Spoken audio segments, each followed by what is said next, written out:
So for the first video talking about the guns I own, it's going to be my AR. Um, I started putting together my first AR back, let's say late 2019, early 2020. Um, really bad time to start being interested in ARs when everyone in the United States was buying guns. Um, but it wasn't until then that I was really interested about ARs in general. Um, as I'll explain later as this series goes on, I had other guns before then. But so this AR, my first AR, um, I started piecing it together. It was pretty cheap. A lot of it was pretty cheap.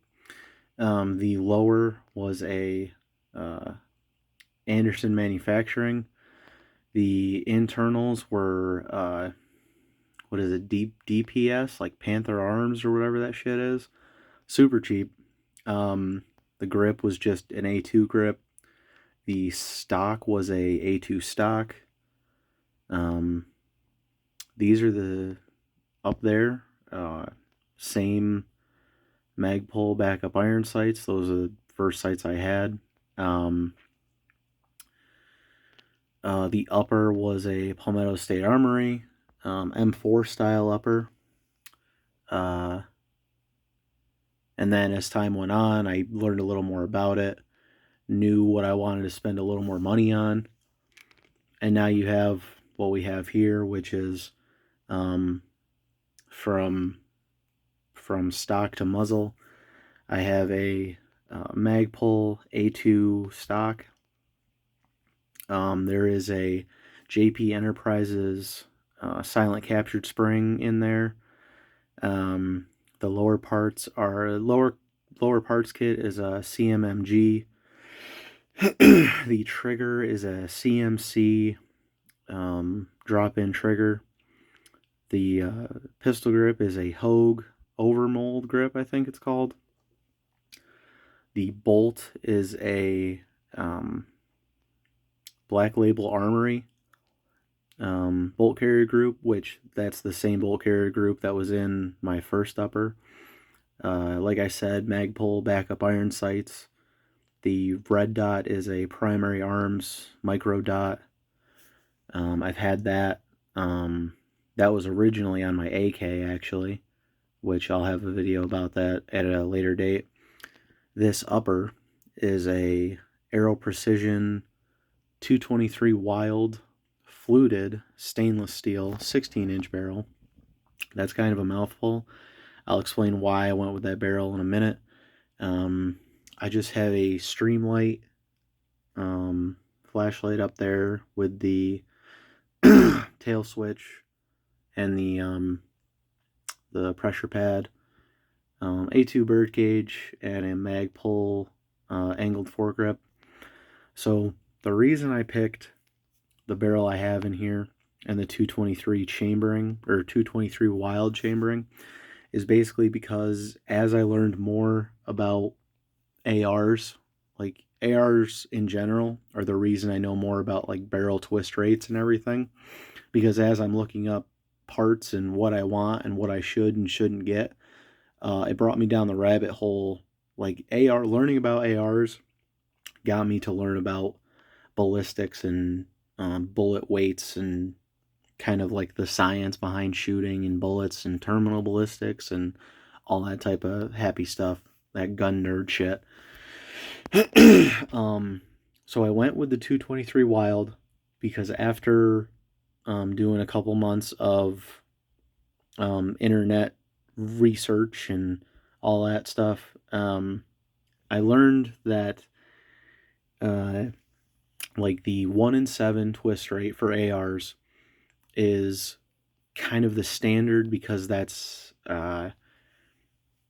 it's kind of become the standard because of the military. I think the 1 in 7 is what like the military will use for their 62 grain rounds. Um, the 1 in 9 twist is more of a you're gonna find that on your longer barrels for hunting purposes mostly, small game, kind of varmint hunters or um, people that want to get into that. And then the 1 and 8 twist is kind of that happy medium where you can have, where you can put the lighter grain bullets like your 40 grains, 40 grainers, your 55 grains, and then your 60s and your 70s. And basically, whatever grain weight you put in this is it's going to stabilize the bullet, no matter what grain weight it is. So that's why I went with the 1 and 8 twist. The stainless steel, fluted, all that kind of stuff is just extra to me. I just really wanted um, something that was general purpose. And I know general purpose kind of gets thrown around a lot when people are talking about ARs. To me, the only thing that I want to change at some point is maybe my barrel. I'd like an 18-inch just to get a little bit more velocity out of this. But for right now, I'm pretty happy with what I have. There's also just the sling is a old AK sling, just an AK canvas surplus sling. I have like 4 of them, and instead of spending, you know, 30, $40 on a sling, I just took one of the many AK surplus slings I had. Yeah, I'm trying to think of what else. Basically, my outlook with this gun is, again, general purpose. I basically just try to put, I try to buy and put 55 grain through this, 55 grain bullets through this, no matter whether it's Full Metal Jacket, M819 or M193, whether it's a soft point ammo, whether it's a self-defense ammo. I try to stick with 55 grains because that, no matter what type of ammo I'm going to use in it, I don't have to adjust my zero as much. Obviously, bullets, different, but difference between brands and the type of round, that's always a factor. But as long as I'm keeping it at the same grain weight, I shouldn't have to change too much. If I, end up, whatever I end up grabbing, whatever my purpose is, if I just have 55 grain rounds, I can say, well, I'm going to go practice, so I need FMJs. If I'm going to go small game hunting or something like that, it's soft points, 55 grain soft points.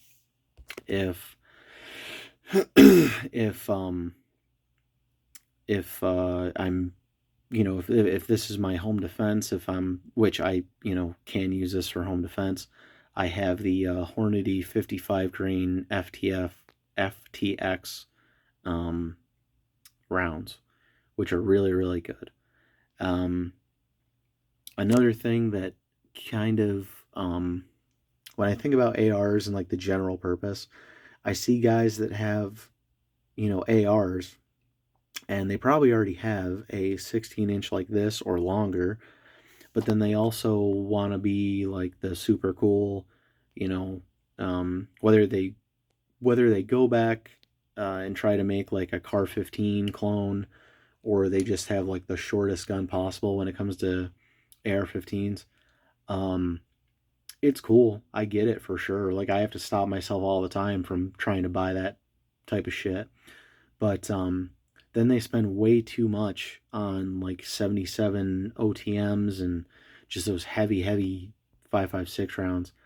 And again, to each his own. I'm not going to stop anybody, but as a person in their late 20s who just moved recently, trying to save up money for a house and everything like that, and just living in America in the mid 20, going into the mid 2020s, every penny counts. And another thing about having 55 grain be my go-to with just about any purpose with this rifle, they're cheaper than a lot of those 77 grains, basically anything. All ammo is on the expensive side right now. But when you're talking about this being your general purpose rifle that can do anything, 55 grains will do the job.